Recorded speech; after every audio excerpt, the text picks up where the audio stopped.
okikiriza okigaane ekintu ekyasinze okuleetera abantu okwetamu okwezina kwe kubeera nti ekintu kye mukola buli lunaku kye kimu omuntu kye yandiyise nti routine. You do the same thing every day over and over again. Kunywegera, kumuweweetamu katini awo, oluusi ne ku mabeere tokwatako n'oyingira. Gwe ky'ekintu ky'omanyi kyekyo ky'okola. Ate nno abantu ababikola bino mubiraba munnange tebaagala bagambako. Banyiiga nnyo nga babagambyeko. Bw'omugambako ng'anyiiga, tayagala mugambako, tayagala mugamba nti munnange by'okola si we babikola. They want oba ngambe nti baagala bakakase bo bakitwale nti kyekyo bwe kirina okukolebwa. Ne bw'aba nno mukazi we nga yamugambako namugamba munnange hani nange njagala ngezeseko ku ebyo byempulira singa Faye byayogera. Oyo museegu, oyo ali bw'ati, nkimanyi mubimpita but I don't care and I care less. Gwe wena abimpita osobola okubireka n'otabimpita n'ogamba omanyi omukazi we byayogera binnyiiza. Olulimi lwakozesa si lulungi n'ogenda n'obiyitako naye the mere fact that obiyimirirako n'obiraba you are hypocrite.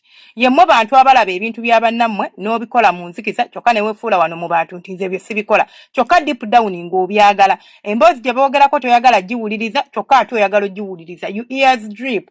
Be firm, yimirira. Bannange teri wano ku nsi ateezina. Ate teri muntu atayagala bintu birungi. Nze simanyi nti waliwo omuntu asobola okugamba nti nze senga I'm very comfortable n'okubeera nga banzina ebitanyuma. Sikisuubira nti gy'ali. Buli muntu ayagala bamuzina ebirungi. Buli muntu ayagala omuzina ebinyuma. Buli muntu ayagala bamuzina ebyagenda okugamba wow. It did not just waste my time. Naye mwefuula ababitegeera nga tete mubitegeera. Olaba nange singa Faith nsobola okusanga video somesa okwezina nenjiwuliriza. I don't care ya Munnayuganda ya muzungu yaani. Nenjiwuliriza nange nengenda ne neeyongerako ne neezimba ne neetegeera ne manya nti nina kubeera nga nkola bwenti ne bwenti okubeera nga ntuuka wano ne wano. Si kwefuula nti mmanyi nnyo nti nze namalayo saamalayo.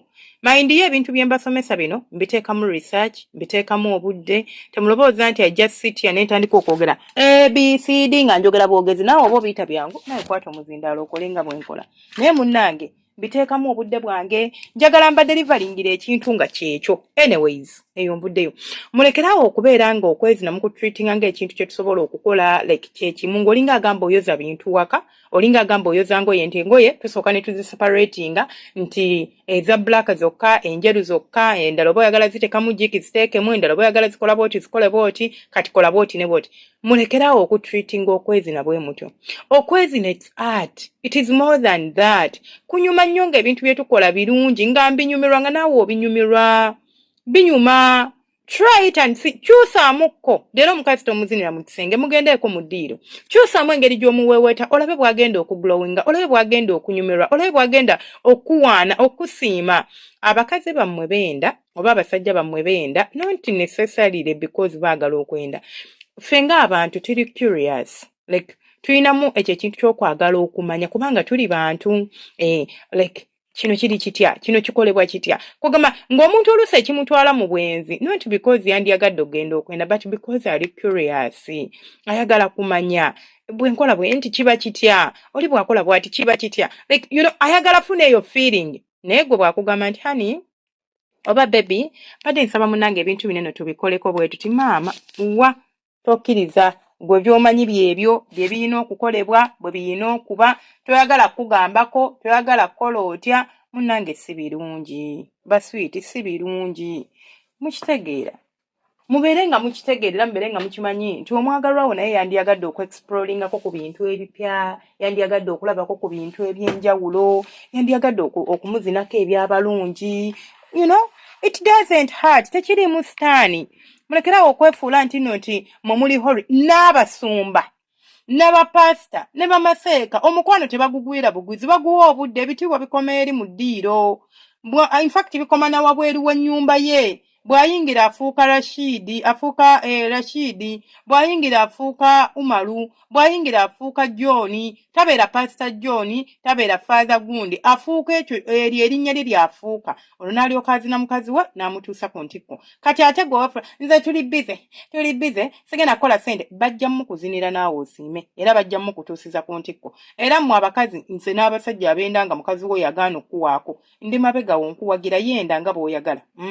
Yenda ate oba munnange yeefudde ekirala mbuno mbuye mbukyasobola kubeera ng'ebyo abikola buye yeefuula hori mukwano emmana gigabe nga bw'oyagala akasolo katambuze gendo exploringe obulamu bumpi mulekeraawo okutreatinga okwezina ng'ekintu kya bulijjo kintu kya njawulo kintu kinyuma kirina kubeera actually it's supposed to be all about enjoyment kunyumirwa nina kubeera nga nyumirwa bwe mba sinyumirwa then what is the purpose of nze okwepimpina nkifunamu ki nga sikinyumirwa nina kinyumirwa olwo ne ndyoka manya nti kinkolera naye teri kunyumirwa just kubeera awo kunyenya bunyenya nga neba kunyenya bya kisiru nedda mukwano gwange ebintu bisobola okuba nga muba mwakeefuna binyuma engeri gy'obimukolamu ng'omukwatako bukwasi n'asanyalala n'omukwatako n'ayima naye ate gy'ogenda ng'omanyiira omuntu era gy'ogenda ng'obeera naye mu kintu kyekimu akimanyira n'abeera nga ne bw'aba azimiridde amanya nti kati awo akoona kabojjambolo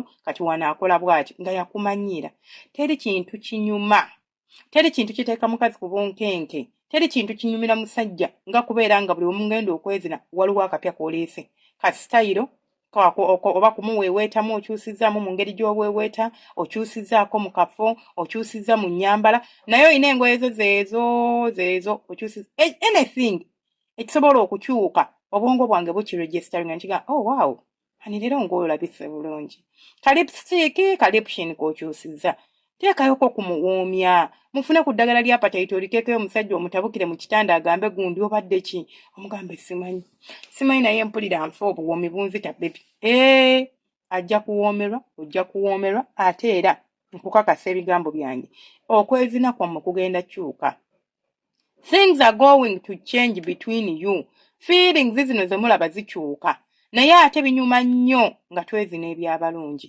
nze byebyo ebyange nesigala nga nze Senga Faith 256 temweraba kusubscribinga kulikinga no commentinga nina account endala eyitibwa Story Hub Uganda osobola okuyitayo no subscribinga gwanyumirwa ebibuuzo eby'ekintu ekikulu mboozi za mu kisenge enjereere zivamu mu abawuliriza abange nze nezibatuusaako tekiri mu sitaani mbaagala nnyo mwena abeekuumirayo eyo ate namwe abeekuumira ku Senga Faith mbaagala nnyo alina ekibuuzo kyo nkiddamu ekibuuzo kyo tonkubira simu nja ku blockinga ekibuuzo kyo oyita ku 07-858-28 07-858-28 okwo kwoyitira ojja kubanga onsangayo bulungi nnyo ku WhatsApp teekako ekibuuzo kyo nja kuddamu oluvannyuma lw'ennaku 2 saagala kulima nti ngenda kuddamu lwaleero message eziriko kuliko n'ezaaluli so nziddamu mpola mbaagala nnyo akuuma atakuumira mpeera nsaba Allah abanjagalire ate abampeere ebisinga obulungi mwebale kunjagala mwebale kufollowinga mwebale kulikinga nina Facebook page eyitibwa Senga Faith 256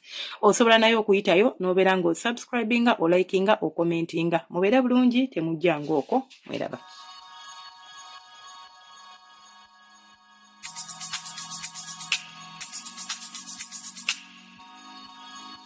Yeah.